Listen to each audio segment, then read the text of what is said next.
खूप त्रास होत असतो म्हणून तो शेतकरी सांगतो, पाणी म्हणतो येतं आणि हवा म्हणते नाही, पाणी म्हणतो येतं आणि हवा म्हणते नाही, अशी कशी हवा है थैली भाऊ पराठी दैली, अशी कशी हवा ही थैली भाऊ पराठी दैली, अशी कशी हवा थैली भाऊ पराठी दैली, अशी कशी हवा थैली पराठी दैली। तो शेतकरी बिचारा शेतामध्ये कामातून तो त्या शेतीमध्ये मोती पिकवतो आणि मोती पिकवून आपल्या सर्व जनतेचा सांभाळ करतो।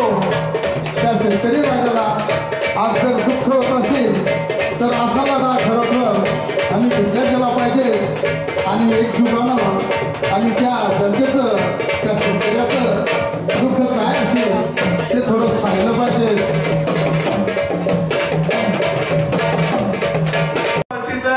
सर्व कार्यकर्त्यांच्या वतीनं स्वागत करतो। सर्वांनी टाळ्या वाजवून त्यांचं एकदा स्वागत करायचं।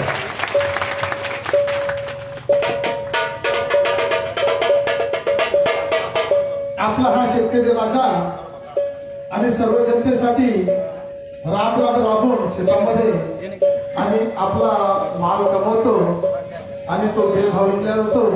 मी लाक्षणिक उपोषणाला बसलो।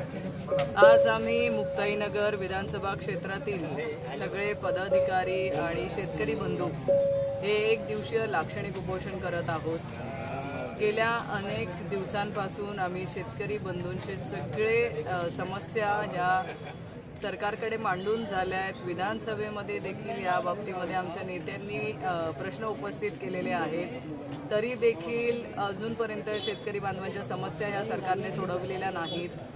काही मुद्दे घेऊन, काही मागण्या घेऊन आम्ही हे लाक्षणिक उपोषण आज करतोय।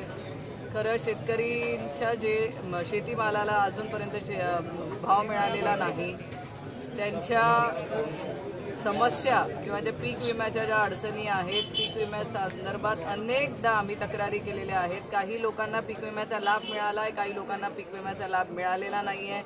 पीक विम्याच्या संदर्भामध्ये तक्रारी करून देखील शेतकरी बांधवांना त्यांचा हक्काचा पैसा आज रोजी त्यांच्या खात्यात वर्ग झालेला नाही। त्याच्यानंतर जे नुकसान वादळी वाऱ्यामुळे शेतकरी बांधवांचं झालेलं होतं त्या संदर्भामध्ये पंचनामे करण्यात आलेले आहे, पण शेतकरी बांधवांच्या खात्यात अजूनही 1 रुपया देखील सरकारकडनं आम्हाला मदत मिळालेली नाही। त्यासाठी देखील हे लाक्षणिक उपोषण आहे। त्याचबरोबर शेती पंपाचे कर्ज माफ करण्यात येईल अशी शासनाने घोषणा केलेली, पण ती 3 हॉर्स पॉवरच्या मोटरचे पर्यंतच त्यांची वीज बिल माफी असणार आहे। आमची मागणी आहे 15 हॉर्स पॉवर पर्यंतच्या कृषी पंपाची ही वीज बिल माफी असायला हवी। त्याबरोबर जी रासायनिक खते किंवा बी बियाणे आता शेतकरी बांधवांना लागत राहतात किंवा शेतीच्या संदर्भातल्या ज्या ज्या साहित्य शेतकरी बांधवांना लागतं त्यासाठीचे जे जीएसटी आकारला जातो तो जीएसटी माफ करण्यात यावा, कारण शेतकरी बांधवांकडनं सरकार जीएसटी घेत आहे आणि हे शेतकरी बांधवांचं नुकसान आहे। त्याचबरोबर ज्या जलसिंचनच्या विहिरी आहेत, बोरवेल आहेत, हे आमच्या मुक्ताईनगर विधानसभेतला बोदवड तालुका असेल किंवा मुक्ताईनगर तालुक्यातले काही गावं डार्क झोनमध्ये टाकले आहेत। डार्क झोनमध्ये टाकल्यामुळे त्यांना विहिरींचा लाभ मिळत नाही आहे, तो देखील मिळावा। त्याचबरोबर आजच्या प्रमुख मागण्यांमध्ये महिलांवरती जे अत्याचार महाराष्ट्रामध्ये वाढता आहेत, जसं बदलापूर सारखी जी घटना आहे ही अतिशय निंदनीय घटना आहे। अशा अनेक घटना महाराष्ट्रामध्ये घडत आहेत, म्हणजे बदलापूरची तर घटना आहेच, पण अकोल्यामध्ये असेल, पुण्यामध्ये असेल, अल्पवयीन मुलींवरती अत्याचार हे शाळेसारख्या पवित्र ठिकाणी होत आहेत। आणि याच्यासाठी आम्ही वारंवार सरकारला म्हणतोय की सरकारने आमच्या महिलांना सुरक्षा द्यावी, कारण आज सरकार महिलांना सुरक्षा देण्यासाठी अपयशी ठरलेलं आहे आणि एवढ्या मोठ्या प्रमाणामध्ये जिथे अत्याचार होत आहेत तिथे सरकारने अपयश स्वतःवरती हे करून त्यांची जबाबदारी घेऊन आज राजीनामा देणं आमची सगळ्यांची मागणी आहे की तुम्ही आज तुमच्या राज्यात कुणीही खुश नाही आहे। सरकारमध्ये आजच्या काळामध्ये शेतकरी खुश नाहीयेत, महिला वर्ग खुश नाहीयेत, तरुण वर्ग खुश नाहीयेत. आज मग आहे तरी कोण खुश? तर फक्त उद्योजक, टाटा, अंबानी, बिर्ला यासारखी लोक आज फक्त सरकारमध्ये खुश दिसत आहेत, कारण त्यांना मलिदा मिळतोय. पण बाकी आज शेतकरी बांधवांचं प्रचंड मोठ्या प्रमाणात नुकसान आहे. आज महिला अत्याचाराच्या घटना वाढलेल्या आहेत, तरुण बेरोजगारी मोठ्या प्रमाणात वाढलेली आहे.